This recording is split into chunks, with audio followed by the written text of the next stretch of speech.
Hello and welcome to Wizard World Virtual Experiences. I'm Victor Danders, the hardest working man in comics. We are streaming to you live on Twitch, Facebook, and YouTube, bringing you that Comic-Con life to the comfort of your home with these free celebrity panels. In addition to paid exclusive experiences, including one-on-one private video chats, custom recorded messages, and autographs, including these cast members, on sale at wizardworldvirtual.com. Those are always on sale at wizardworldvirtual.com and will continue to be so throughout the week. So even if you're watching a replay, definitely check out these once-in-a-lifetime experiences with your favorite cast members. Also, don't forget to check out signed memorabilia and works of art from our favorite artists and vendors from previous virtual experiences and physical conventions at wizardworldvault.com. It is my pleasure to bring to this virtual stage from the cast of Sense8, Make Some Noise, first and foremost from Miss Chichi Seii. Hello. Yay! Hello. Next up, we have Paul Ogola. Hello. Hello, hello, Hey. hello. And last but certainly not least, let's hear it for Lwanda Jawar. Hello. Yo, what's up, Yes, what's up, yes, what's up? yes. Oh my Hi, God, oh brother. my God, oh my God. I'm so excited. Listen, we've got so many people tuning in right now. Let me give you a quick rundown. We've got folks in Belgium, New York, What? Chicago, North Carolina, the Netherlands, the Philippines, Germany, Florida, and Ohio. We've got people all over the world tuning in for you Wow, guys. I mean, that's obviously, wonderful. like, Amazing. you know what I'm saying? You guys brought these folks together. And I'm going to get Yeah. things started. I got questions. I got thoughts. Obviously, Sense8 was a huge phenomenon, something that we definitely enjoyed, but things have been a little quiet for a little bit. How's 2020 been for you guys? You want I to think go those first? faces say Chichi? it all right there. Ladies first, so Chichi. Yes, yes. Chichi, please, please. Oh, 2020 has been a shocker. It's Yes. really been a shocker because I mean, you have plans or you think you have plans and everything has just gone its own way world over. And I mean, no one's ever experienced anything like this. So we're just kind of dealing. It's been a shocker. I understand. I understand. Paul, how about you? Hey, 2020 for me has been like, you know, that music you've been anticipating, the best music you've been anticipating for the DJ to play, but apparently the DJ left. Oh, not even a record skip. The music is gone. Okay. You can't even skip it. The music is gone. And you keep on thinking, you still have hopes that it's still going to play, and then the lights go off. Now you're left stranded. You don't know what to think, what to hope, and everything. You know, you understand what I'm saying? Oh my goodness. Exactly. That's 2020 for me. I get it. I get it. Lwanda, are you in the same boat? Maybe finding a little more positive vibe? What's going on for you? Well, for me, 2020 has been crazy. It's been seriously crazy because there was a lot of things going on before the COVID-19 happened, Mm-hmm. and everything that just shut down. So 2020 for me was a bit crazy. It is actually a bit crazy. Actually, if I had a choice, Mm-hmm. this is a year that would actually delete it. We'll have 2020 next year now fresh again. Control Shift Delete. Yeah. Let's just reboot, start all over again. Wait, I gotta give a shout out. We got some viewers from Kenya watching right now, so that's that's right. Let's turn it up now. We gotta get right. We gotta get right. Okay, so Oh, good. here's the thing that I really got to know. The show creators, J. Michael Straczynski, the Wachowskis, big names in sci-fi here in the States. Were you guys big fans of their work before you start working on this series? Yeah. Personally, I was a fan of most of their work. Like, let's say the one that really dominated my list was Matrix. Of course. Trilogy. Me too. I'm a fan of their work because of the symbolism Mm-hmm. they always carry in their productions. I mean, it keeps you thinking, and you can't watch their movies only one time. You need to keep on watching to decipher more and more information that maybe you might have missed in the first watch or the second watch. Of course. So yeah, of course. I'm a fan of them. Nice. Lwanda, you said you are Yeah, too? me too. Even for me, Matrix just blew my mind off. It felt like when I was watching Matrix, it came too early. It came before its time. The way it was shot, the way the choreography was done, the story itself. For me, it was like, you know what? This is the way to go, man. I was a big fan. Love it. I love it. Mhm. Chichi? I did not know about the Wachowskis. Okay. And until I was told, you know, the guys who made The Matrix, I'm like, yeah, you know, these are the guys who did The Matrix. They're doing Sense8. Oh my god, oh my god, oh my god. So, of course, The Matrix. It's something that completely blew us away world over, and it's a show that even today, you know, you watch it and you think, like Lwanda said, that show was way before its time. True. You know, true. that a show that gets you to think way on levels that you never knew existed, and that's amazing. Absolutely. And you know what I love is that came out in Sense8 too. Yes, absolutely Yeah. true. Absolutely Yeah. true. Now, when it comes to genres, how big is sci-fi where you guys are from? I mean, obviously, there's different pockets of interest in different genres around the world. What about, you know, sci-fi measures for you guys? Is it a big one? I would not say it's big. We didn't grow up with a lot of sci-fi everywhere, but I have Okay. a brother who is such an avid sci-fi reader, and he's my elder brother. So I grew up with him telling us these sci-fi stories. So I'm like 9, 10, and he's, you know, like 16, and he's read like 300 sci-fi books. He's one of those. And that's why, or that's how I got to know sci-fi. But outside of my family setting, because of my brother, I hadn't come across it Oh, wow. as a child. Wow. See, that Yeah, was one of my questions. Yeah, keep going, Paul. Wait, oh, I'm sorry. Before we continue, we got to give some love. We have a new joiner here. Hello. Yay! Say hello to Miss Mumbi Maina. There you are. Hello. There you Hello, are. hello. So glad that you could join us. We were worried that you weren't going to be able to make it. Hello. I'm so happy to be here, man. I literally just jumped on. I was like, okay, I'm here. Yeah. Thank you so very Thanks much. for having me here, No, man. it's an Thank you. absolute pleasure. We're talking about the entrance to sci-fi. So, Paul, what were you going to say? Yeah, just like Chichi said, sci-fi is not really big here. I mean, I grew into it personally because from my childhood, the only sci-fi I can remember is the Terminator, sequel. Pretty much that's it. And now Matrix. That's during my high school days. So it's just right now that I'm really digging into sci-fi that much. Nice. Yeah. No, that's wonderful. That's wonderful. Lwanda? Well, for me, I was never a sci-fi fan. Never. Matrix brought That's me the in. one? Yeah, Matrix just brought me in. I love it. Because for me, here sci-fi it was so green for me. And my brother used to love it. And I was like, what are you guys watching, man? Does it even make sense, man? I was like, I was never a fan of sci-fi. But when I saw Matrix, I got locked and I was like, yeah, so this is happening. This is actually interesting. And that's how I got into it. That's amazing. Now, to catch up, Mumbi, how are you doing this year? Obviously, I think you're working right now. Is that right? Yeah, I am. That's wonderful. So 2020 hasn't been too crazy to stop the work for you. Can you tell us what you're working on? No, not yet. Okay. That's what I'd ask. Not yet. No, but I really wasn't expecting it, to be honest, because it's been very quiet for the whole year. For introverts like me, I've been like, yes, welcome to my world of silence and peace and calm. I love that. Yeah, I think it's been pretty quiet all around for everyone in the industry, and yeah, I'm quite excited that something's come up. I think we just needed to adjust to all the rules and of course precautions that are coming up. And I think people were very skeptical before about putting in money into anything, because we're not sure where things are going, you know. But there's a bit more confidence starting to come up now, so I think things will open up quite a bit now. Yeah. Oh, I love that. Actually, we have a fan question. Sheila Applegate wants to know, what are you guys doing to stay creative in the meantime of 2020? What all do you guys get into? And Chichi, we'll start with you.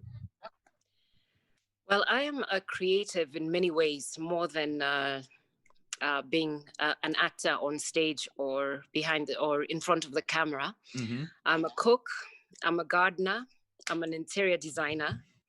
And so all these things come to me rather naturally, and I have I put my fingers into opportunities to be able to develop my talents.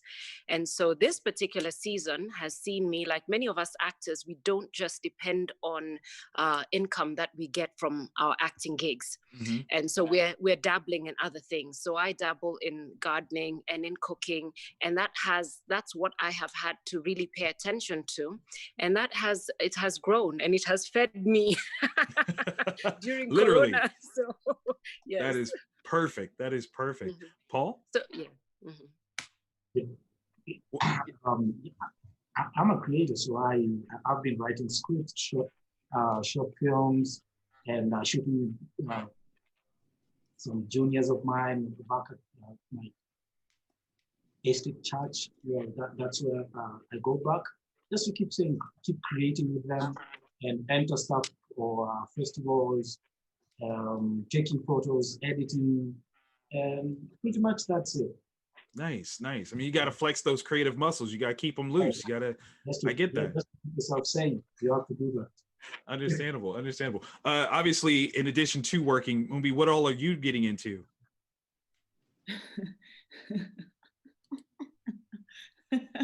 Can that be my answer? That can be your answer. Yeah, absolutely. I want to know too, because she's looking really good. No, this is because I've just come from set. Sure. Tell us anything. Tell us anything. Well, We'll put a pin in that one. We'll put a pin in that one. We'll come back. How about you? How are you staying creative? Honestly, for me, this has been a really a time for a lot of deep reflection for me, and I feel like that's been where a lot of things that I've been putting on hold for so long have started to sprout. So I feel like I'm in a developing stage of so many things that I've been ignoring or been scared to pursue or have just been slacking, and I feel like there's so many different areas that I'm going to go into, but I can't say that I'm officially doing them right now. But I feel like this has been my foundation being built in this moment right now. That nothing wrong with that. Yeah, of course. You gotta have something that you're building off of. Yeah.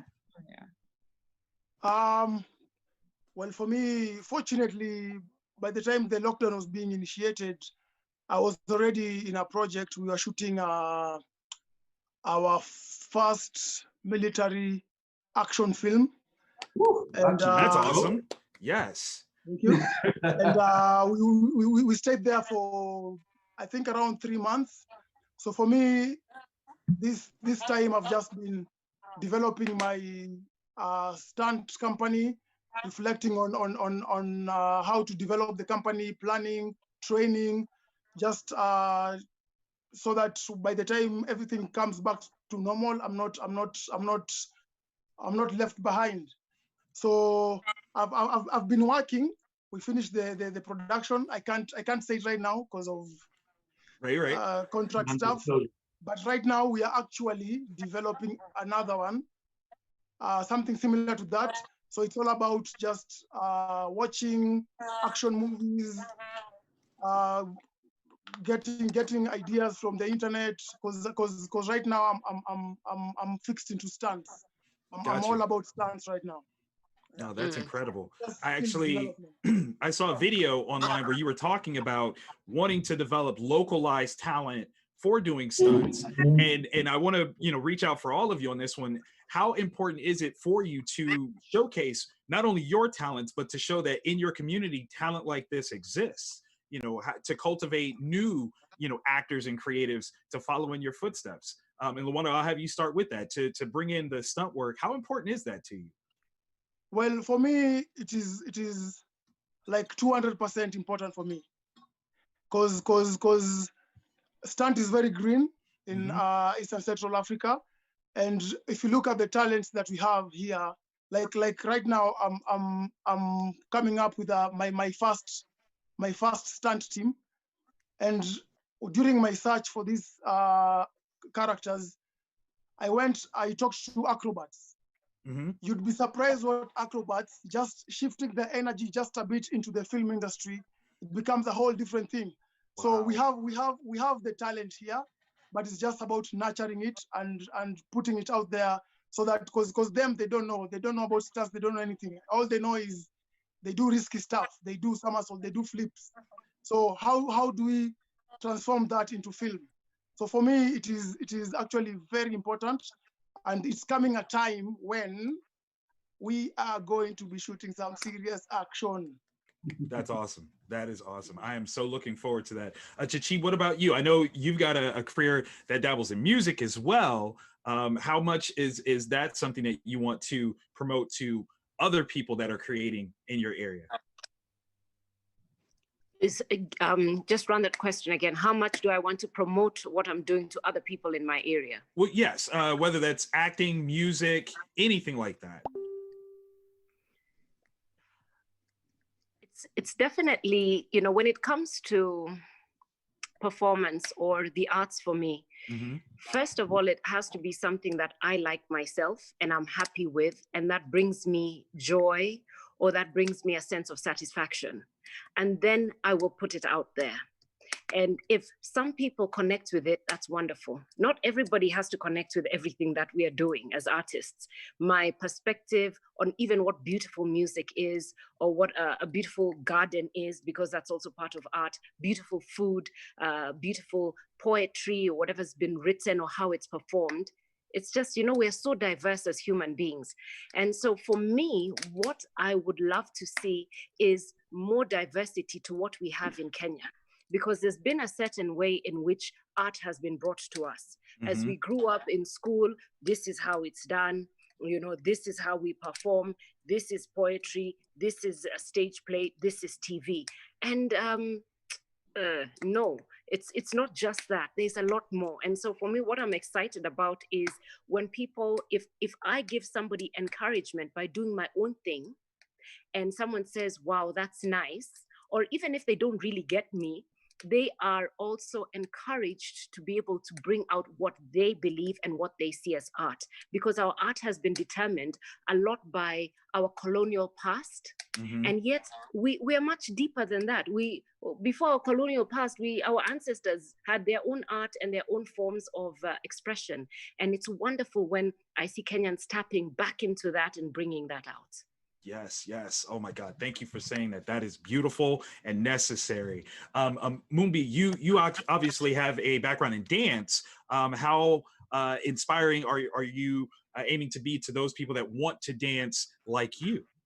It's interesting that Chichi mentioned that, just about who we were, if I'm correct, who we were before we're colonized, and bringing that into art, because that's something that I was thinking about so often in this few 8 months that we've been, you know, sitting at home. It's really been about how influenced have I been by outside sources, and why is it that I feel like now when I go back to my roots, and then I'm like, where are my roots? Where do I begin? You know, even our educational system hasn't allowed us to really know who we were. What we knew was more about outside of than we knew about Africa. Then I even know how to speak my own language.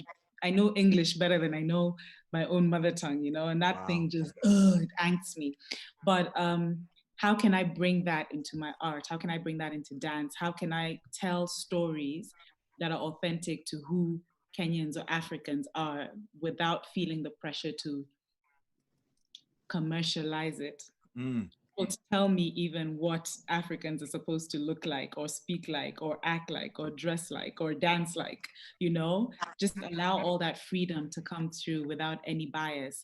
And I think that for me has been really ingrained for me, just to release the bias and just go through as authentically as we possibly can, using our arts. And so will I do that through dance? Yeah. Will I want to do a little twerking too? I mean, twerking was invented in Africa, by the way. Also true. Also true. Know. That's right. It's an East African dance. That's right.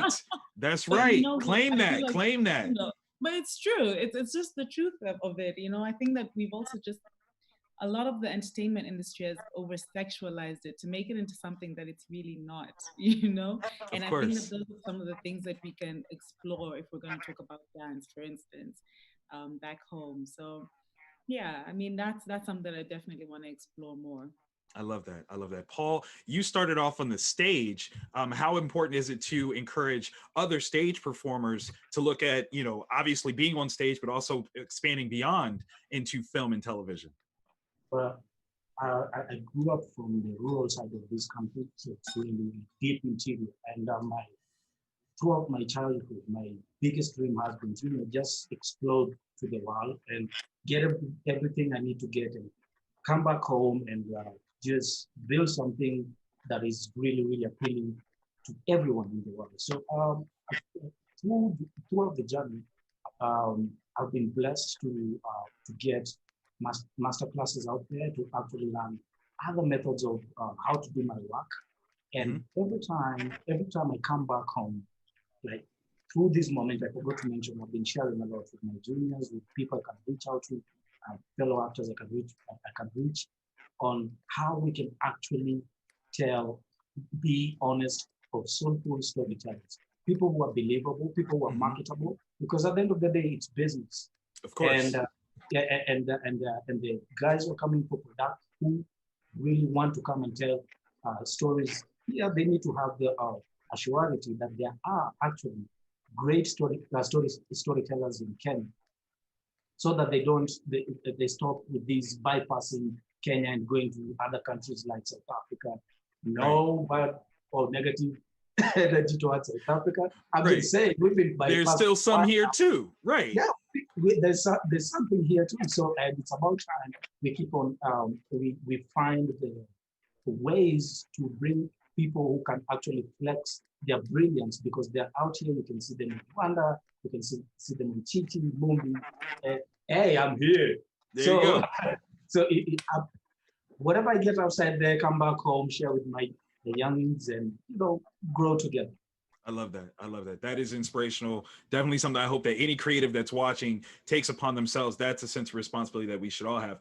Tony Dixon, one of the watchers, actually says that they feel, Chichi, that art changes the heart, and it's a wonderful and rare thing. And I think that's so very true. Sense8 is a masterpiece, and I'm so glad so many diverse and open-minded people were a part of it. That's a huge part of Sense8. When it comes to a worldview, was that something that you guys were happy to embrace, or was it something that you had to learn for the role, for all the different cultures that were a part of this show? Anybody can jump on that one. That was a big question. That's a big one. That is a huge question. It's a big one. Yes. For me, I don't know if it's so much about the different cultures. That was not hard for me to embrace in terms of the different storylines, the different nationalities, let's say, and different races. Maybe more because I have had the opportunity to live out of the country and to travel. And Kenyans are very, even if they may not have left their city or their town, we are so connected with regard to the internet and the world. And we're very inquisitive people. And so I think when people come to Kenya, they're pleasantly surprised about how much we know about the world. So with regard to being introduced to other cultures, no, it wasn't much for me to take on. But in terms of the storyline, and in terms of the different storylines that make you question, who is deserving of love? Because in Kenya, we have one big problem, and it's called tribalism.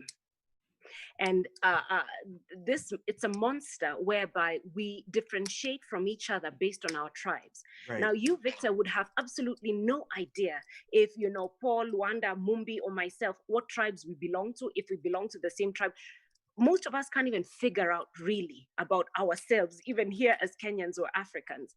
But then we divide ourselves based on that. So this storyline whereby people are divided based on being different human beings, the storyline because we had a transgender, we had homosexuals, that is a very difficult thing for Kenyans to take on board. And I still think a difficult thing for many of them to swallow. But then it brings that question of, so because you're like this, you're the one who is deserving of love and not the other person. A very big question. Wow, very well said. And Mumbi, I'm going to ask you to follow up because Zakaria was pansexual, as we discovered in the show, which is a big statement considering such culturally. So what was that like for you? In fact, that for me was one of the most, that was one of the biggest things that pulled me towards the character. One, same thing Chichi said, we don't speak about it.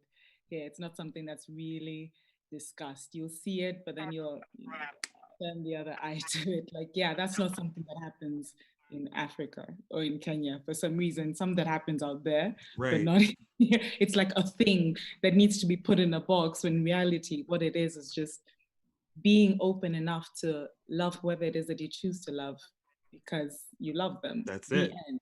Right. You know, it's like, why do we have to tag all these things and attach them? And that for me was just a big honor.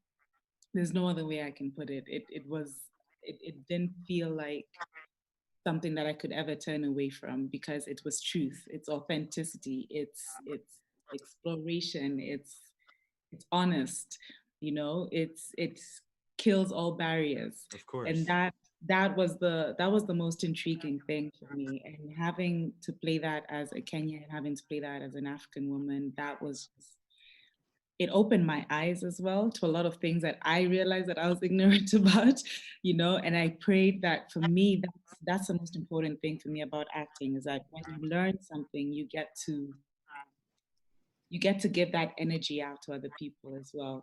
Of course. You know, it starts a discussion and it creates an impact. There's a ripple effect to it, you know. And I think that for me was one of the most exciting and life-changing things, even for me. That's beautiful.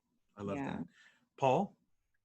Well, I'm familiar with the love part of the story, which is, you know, it doesn't matter who you love, because this is not since it wasn't the first project with the same kind of theme that I've been involved in. I've been involved in another one that was banned in Kenya, actually, but it's screened up outside of the country. What actually I learned a lot from, or actually confirmed my instincts, was the political side of the show. Things like, you know, other people holding stuff like drugs to twist other countries for some political statement or gains. I used to feel like, who actually runs these political shows? Right. So that has been a question lingering in my mind until I watched in that movie, and until I actually experienced it on Sensei, and I'm like, okay, so this is actually a thing. And as time goes, everything is being changed. It is actually becoming true that it's a true statement to say that everything that's happening right now in the world, like right now as we speak, there's somebody behind it, actually, you know, just pulling the strings and doing everything for their own gain. So that my learning curve, or my understanding of things really was pretty much on the political side. Well said. Well said. Lwanda, what about you? Well, for me, everything was just piling up. It was a roller coaster of everything. Because first of all, it's a Netflix production. I was like, yes. Right. Second, it is an action series. Oh my God, let's do it. Yes. Then again, before you realize it's the producers of Matrix. Then now I come and I meet Tom Tikwa, the director, and so I'm like, hi. So he pulls me aside and he's like, Lwanda, are you a nice person? I'm like, yeah, I'm a good person. I believe I'm a nice person. Really? Then he tells me like, now this character, you have to be exactly the opposite of who you are. I was like, what do you mean? Like you have to be the meanest dude ever. And I was like, all right. That is a challenge. So let's do this. So for me, it was, I don't know. It was just an explosion of emotions and because me, I'm driven by challenges and just pushing myself to do things that I haven't imagined doing before. So Sensei was just the perfect one. And then I hear it's been shot in all over the world, and I'm like, okay, so all over the world, then now Kenya. That's right. Let's go, man. Let's go. Let's do this. I love it. For me, I love was it. everything. Yeah. That's fantastic. You actually answered the question. Jimmy Rabbit wanted to know what it was like for you to play a bad guy, because you seem so very nice. So to hear you like really delve into that role is pretty Lwanda amazing. is so very nice. He That's is so awesome. very nice. I love it. Everyone that you antagonize is like, no, he's really a great guy. Like, we love him. It's fantastic. Yes. That's amazing. Tony Dixon wanted to know if you did your own stunts, Lwanda, on the fight scenes and things. Yeah. We had one major fight scene on the warehouse, the railway warehouse, and yes, I did my own stunts, but it was actually my first time doing such stunts. Wow. And awesome. I actually didn't know that while you do such things, you always get badges of honor. So I used to hear people saying, that's my badge of honor, that's my badge of honor. So I came to realize the badge of honor is actually when you get hurt, when you get a scar, so that is your badge of honor. So we did the stunts. I remember I had my chest hurting for a while because of the kick. There's a kick that was always happening. We did almost eight takes of that. But then at the end of it, no pain, no gain. Hey, that's right. That's all the way, man. That's right. Oh my goodness. Fan Anna Temblador, I'm sorry, wants to know from Mumbi. She said that she attended the special screening event of the final episode in Chicago. How did it feel to watch the final episode with fans and to see their reactions in person? It felt like I love it. I love it. I love it. I love it. I can't even talk. First of all, Sense8 fans are not, I don't believe they're human. I've already decided that they're just beings that were sent on earth to just for Sense8. That's it. Like, I'm not sure they're actually real people. They probably just like pop up just when Sense8 happens, and you're like, yeah, okay. And then if you look for them, they don't exist. Because I don't know. They're not even, listen, for me, Chicago first was amazing because I'd never been to the States. I've always wanted to. That was for me my first experience there. And then being there to celebrate something like this was epic. And then getting to meet the fans was now a whole other vibe. And then when we're watching it, it was so interesting hearing you're hearing the live reactions to different things that are happening during the series. So that was phenomenal. And That's awesome. For me, I've always felt like in so many ways, Sense8 fans have saved my life. There's no other way for me to put it. There've been days where, you can feel like, yeah, today's one of those days. And then you hear from a specifically Sense8 fan and everything just shifts, and you feel the connection, you feel the love. So being there in person, getting to meet the people was, to me, was a little miracle. That's beautiful. That is so beautiful. I mean, clearly the fans still want more Sense8, even with that finale piece. People want more. They want to see what happens next. Would you guys be open to going back? Yes. And where would you like to? Yes. Didn't take no time. What do you mean? You know what? What is this? I'm Come done. on. Netflix, y'all are watching. Y'all gotta be hearing this. Y'all gotta hear. They're ready. Let's go. When I was ready, there's this video Alana did, and she specifically said that she has already written season 3. I don't know if you guys heard it. Yeah, I did. That's when I'm like, I was like, I'm ready. I think Just we're all ready. Yes. Like, please give us more. Yeah. Give us more. Because as I understand it, they had planned 5 seasons for the series. So like, not only do we want season 3, let's get 4 and 5. Let's put those back to back. Let's film it all. You know what I'm saying? Let's do it all. Let's see.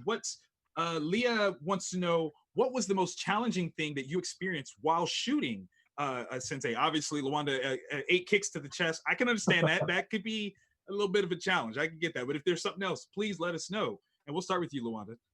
Yes. Well, for me, so there was this scene when I'm supposed to be chasing kafirs, and I'm chasing kafirs on a motorbike. Mm-hmm. Fine, chasing someone on a motorbike, that's all right. But now we are going up the stairs, we're going down the stairs, I'm holding a gun, I'm shooting at the car. All that is happening at the same time. So for me, it was the most challenging scene, but it was my best scene. That's awesome. Something I remember that happened, and I was like, I didn't understand, because the scene where I'm going up the stairs with the bike, I was trained by the stunt coordinators for the Buffy connection from Germany. So I was actually comfortable with it. But then now on the day of the shoot, as I try to go up the stairs, the motorbike goes off. I try again, I hit on something, the motorbike goes off.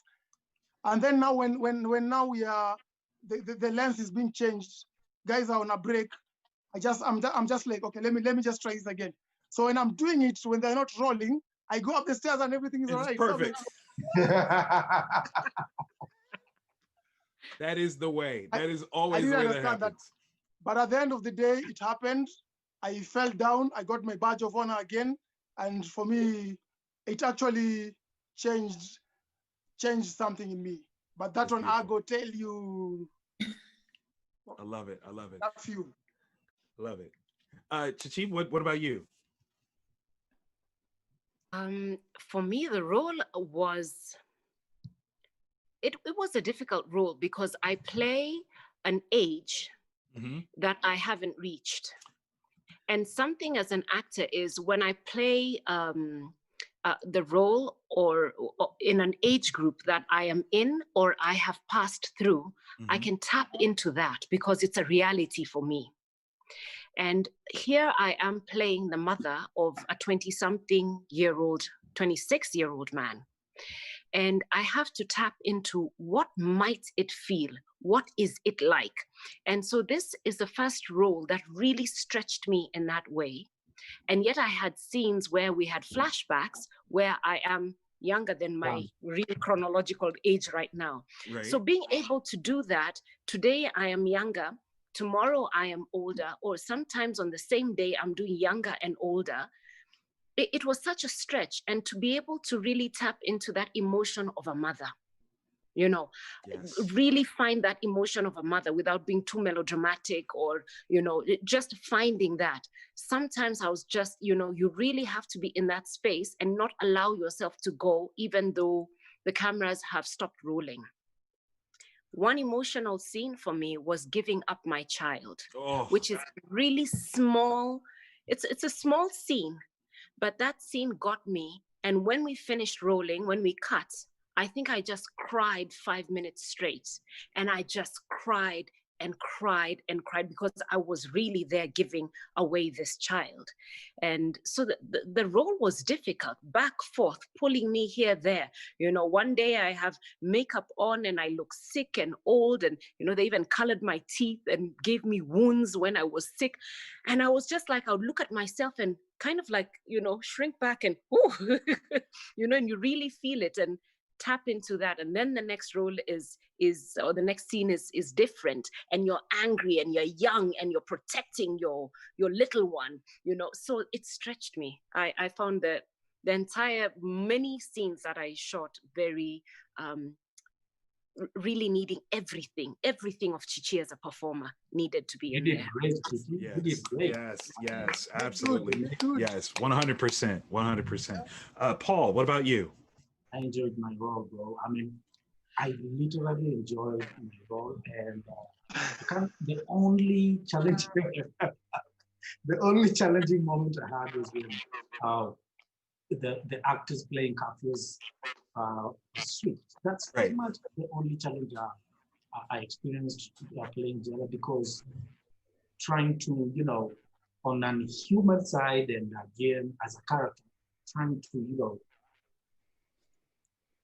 don't pick too much about it or think too much about it. But Cassius is here. Life has to go on and even higher in terms of storytelling. So that was the only challenging moment, but wholesomely, I never encountered anything difficult about that life. I think it was just that life that was waiting for me to display today. Why? Yeah, we had. Well said. Very well said. Mumbi? Piece of cake. The whole thing. It was easy. I do this. I love it. I love it. I love it. Yes, yes, yes. No. I'm lying so epically. Or that brilliant acting coming out right here. That's what that is. Hey. I think for me it was more of a, I don't even know what was going on with me. I was so excited and nervous at the same time. You know, it was just one of those things where for me everything was just so internal because again, it's a kind of role that no one that I've seen at least from Africa, a female that's ever played a role like this, right? And I just kept feeling like I really need to do her justice. If I screw this one up, I really can't. So for me, the challenge was the pressure, especially the pressure that I was putting on myself in order to do the character justice, in order to, I mean, there's so many heavy moments that Zakia has. There's so many heavy moments. And they seem so subtle, that's the thing. But then they hit home, right? And for me, I think that was just the challenging thing, to be as honest and authentic as possible without letting it get too much into my head. And I think as actors, we do that so often. As it is, every role, I think we take it in. We take our character and they become our baby. You know? That's right. And that's right. We want to do her justice. And yeah, for me, it was really that. And of course, also playing the sex scene for me was, whew, I know y'all waiting for that. I know that's what it's really about. Let's just get to it. Okay? That was my favorite scene. Hey, look. Wanda has even left. His computer is even gone. I'm right here. We turn it up right now. We with Sensei After Dark. That's what this is right here. I wish they could bring in Jella to cheer Cassius. Like, God, hey. It was well shot. It was very well shot. It was beautifully done, but it was definitely sexy. There's no two ways about that. It was definitely that. Phil C, like in all caps, says, why did Netflix cancel this fantastic show? This is the question that we are all asking. I think we all felt a very strong, certain kind of way because we were enjoying this experience. This was such a great time. We've got Barbara said she also wants more. Actually, let's see. Script to my Lou 21 said, I would sell my soul for more Sensei. I think that says a lot right there. That's a hefty piece right there. So on that note, let's give you guys an opportunity to say one last thing to the fans that are watching. Lwanda, we'll start with you. Just a quick farewell, goodbye, or anything that you want to share to all the fans watching around the world. Well, for me, first of all, I really appreciate your support. I love you all. And Sensei is definitely coming back. You're definitely going to see more of me over here. You're definitely going to see how me and Kafias. No, I'll not give you a spoiler right now. Oh, man, I was like, wait, what? What's about to happen? That's messed up, man. You're just going to dangle it like that at us. Okay. I see you. But I really do appreciate, and I love what you all fans are doing. Just keep on pushing it. The pressure is on, and we are seeing results. For me, I believe there's this saying that I usually believe in terms of my career and stance. Yeah, they say growth is an uncomfortable process, and pain is a necessary investment for progress. So, one love, all the fans. Me, I'm down for anything. Yes, yes, that's like the anthem for 2020. I love that. Paul, what about you? One last thing to say to the fans. I love you guys. There's so much happening in the world. Through everything you're going through, I am with you. I feel you. I agree with you. Just remember, through all this, I love you. Love That's that. it. Love that. Chichi? Sense8 is the first international show I've done.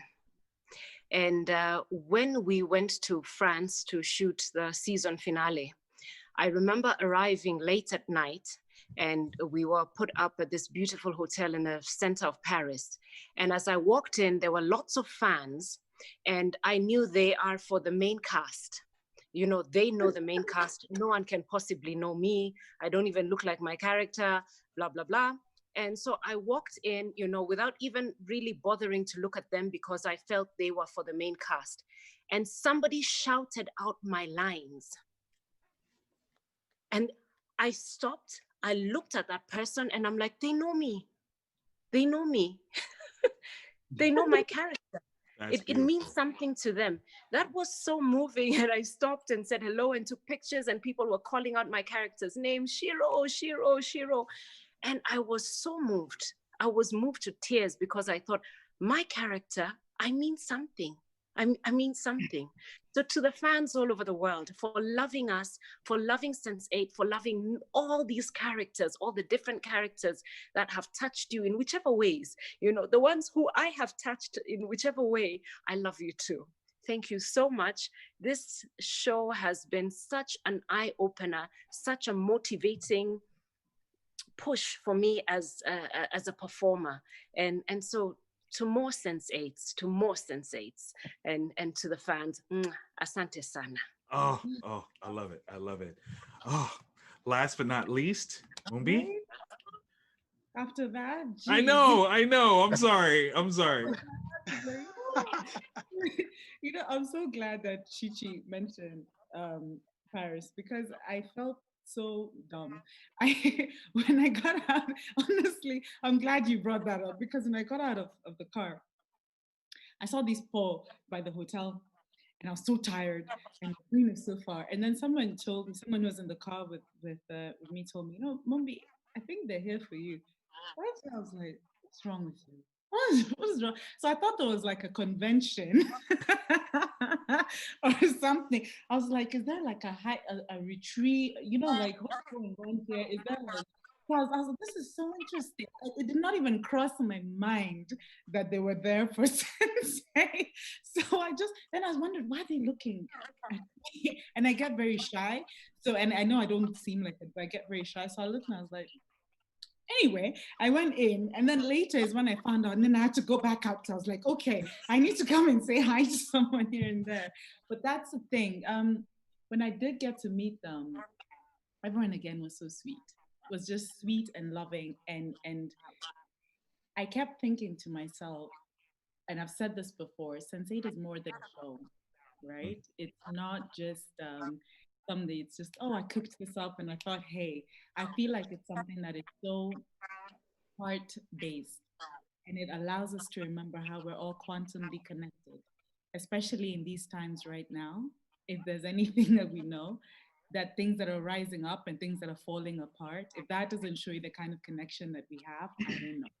And I feel like Sense8 fans, we had a head start.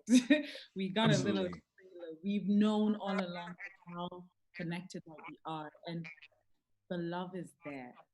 We're coming back to basics, and this is who we are. And I just want to say thank you so much for this journey. Thank you for helping me remember who I am, the parts of me that I feel I've ignored all my life. I feel like that's what Sense8 fans have been for me. They've been my light, like a thing, my hello, you know? And for me, it's just thank you, and I love you so much. Oh my God. And on that note, I'm going to echo all of that to all of you. Thank you guys for joining us today, sharing your light, your energy, your talent. This has been a brilliant experience. I have adored all of it. To all the fans watching, Don't forget, whether you're watching live or watching later on Twitch, Facebook, or YouTube, check out those paid exclusive experiences like one-on-one private video chats, autographs, and custom video recorded messages at wizardworldvirtual.com. You can actually chat it up with the Sensei crew right here. So don't forget to do that. Once more, I'm Victor Dandridge, the hardest working man in comics. From me to all of you, again, thank you so very much. Thanks to Wizard World for bringing us together. And Paul, Mumbi, Chichi, I'm sorry, Lwanda, thank you guys for staying up and hanging out with us. One thing. Yes. One thing. I just want to share with you a moment that really made my day. Yes. There's this day I was just walking on the street, so I met a group of boys around 16, 17 years. So they were like, "Hey, we know you, man." So I was like, "Okay, from where?" Then they told me that, "Hey, you're the guy who your ass got kicked by a girl." And I was like, "What do you mean?" They're like, "Insensate. That the Korean girl kicked your ass." So for me, it made my day because I knew guys are watching. But then I was like, "Do you know that girl? She's badass. They'll kick all your asses." That's right. Don't sleep on her. That's right. That just made my day. That made my day. I love it. Once again, thank you guys so much for joining us. This was an absolute pleasure. You guys have a great evening. Thank you. Bye. Thank you. Thank you. Bye-bye. It's gone so fast, eh?